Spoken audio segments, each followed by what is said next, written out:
Kamusta? Mabuti?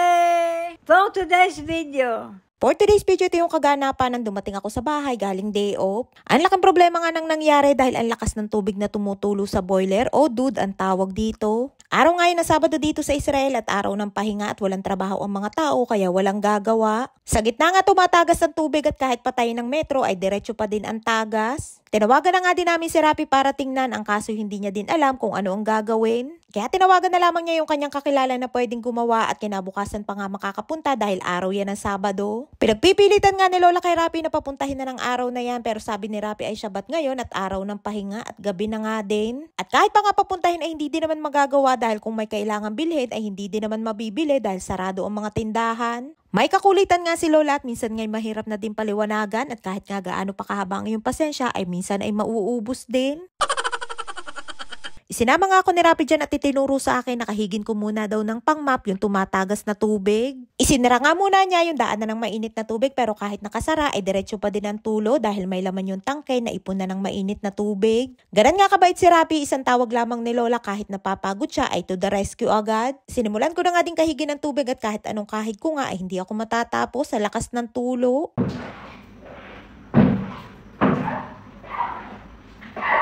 Kumuha na nga ako ng timba para isahod dyan sa may tumutulo at pagdating ko nga dyan, abay si Aling Esther ay nagkakahig na din ng tubig.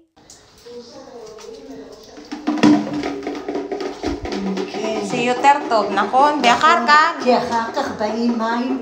Ay nga't nilagyan ko na ng timba, nag-aalala nga din si Aling Esther dahil sa lakas ng tagas ng tubig ay baka umabot sa harapan namin. Bago nga ako matulog nung gabi, nakadalawang puno ako ng timba ng tubig na itinapon. At kinabukasan naman ay dumating na si Manong Yoram, yan yung tinawagan ni Rapi at siya din yung aming tinatawagan kapag may kailangan gawin dito sa bahay. Itinuro ko nga sa kanya kung saan yung natulo at titingnan niya daw kung magagawa niya. Bumaba nga muna si Manong Yoram at kukunin niya daw sa sasakyan yung kanyang gamit para mabuksan.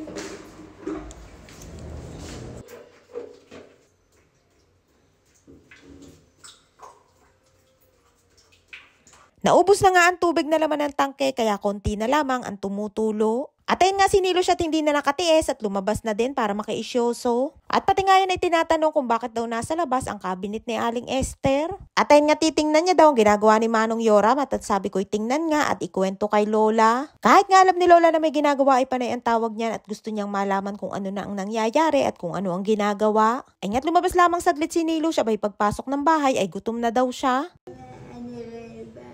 Mayat maya nga ay gustong kumain ni Nilush at kahit kakakain nga lamang ay gutom na ulit. Pinuntahan na nga ni Manong Yoram si Lola para sabihin na hindi niya kayang gawin yung boiler at mukhang kailangan ng palitan ng bago. Kaya tinawagan na ni Manong Yoram yung kakilala niya na siya talagang expert sa paggagawa at pagpapalit ng boiler. At habang hinihintay namin yung gagawa ay tiningnan niya yung cabinet dyan sa aking kwarto. Sira na kasi yung pintuan niya at nalalaglag kaya gustong ipagawa ni Lola. Sabi ni Manong Yoram ay babalikan na lamang daw niya sa susunod na araw at uunahin muna na tapusin yung boiler. At habang wala pa nga ang gagawa ay nagpatimpla muna sa akin si Manong Yoram ng kape. Tarot si biskuitim. Si maspik. Si biseder.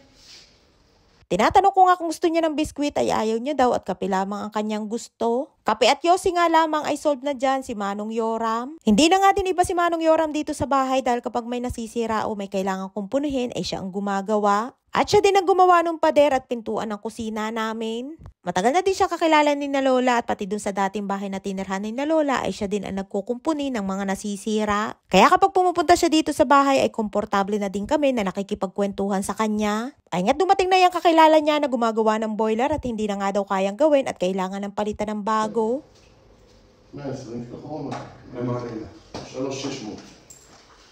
Panibagong stress at gastos na naman nga kay Lola at nantanungin nga ni Manong Yoram kung magkano ay 3,600 shekel daw. May kamahalan din nga at kung i-convert sa pera natin sa Pinas ay mahigit 60,000 pesos at kasama na din doon ang labor. Pinapunta ko nga din siya kay Lola at sabi ko'y kausapin at ipaliwanag din kung ano ang kailangang gawin. Umaga pa nga lamang yan at babalik daw siya sa hapon at dadalhin niya yung bagong ikakabit na tangke at heater. Tuwing na nga lamang may nasisira dito sa bahay ay pare-pareho kami na-stress lalo na si Lola. Ayaw ni Lola na may pumupunta dito sa bahay na nagkukumpune dahil ayaw niya ng ingay at ayaw niya ng abala.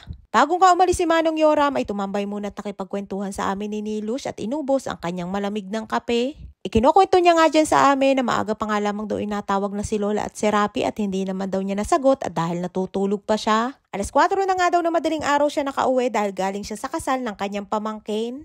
Mabait si Manong Yoram at pala kwento at lagi niya din sinasabi sa akin na si Lola daw ay damin-dami ng pera ay ayaw magpapaayos ng bahay. Puro sira na at luma na ang mga gamit. Ay nga't binibiro ko dyan si Nilo siya at sabi ko'y sumama na kay Manong Yoram ay ayaw niya daw. At nang kinahaponan nga'y dumating na yung magkakabit ng boiler at kasama niya ang kanyang assistant.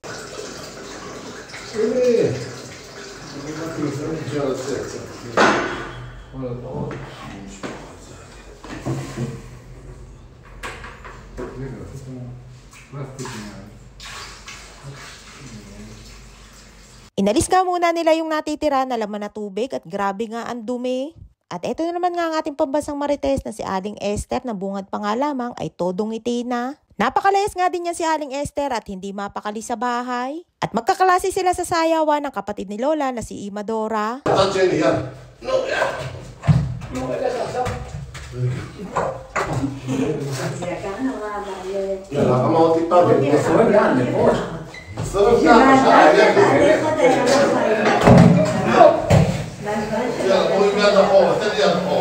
Ay nga't dumami na ang mga marites at 3 na kami dining nakikiisyoso.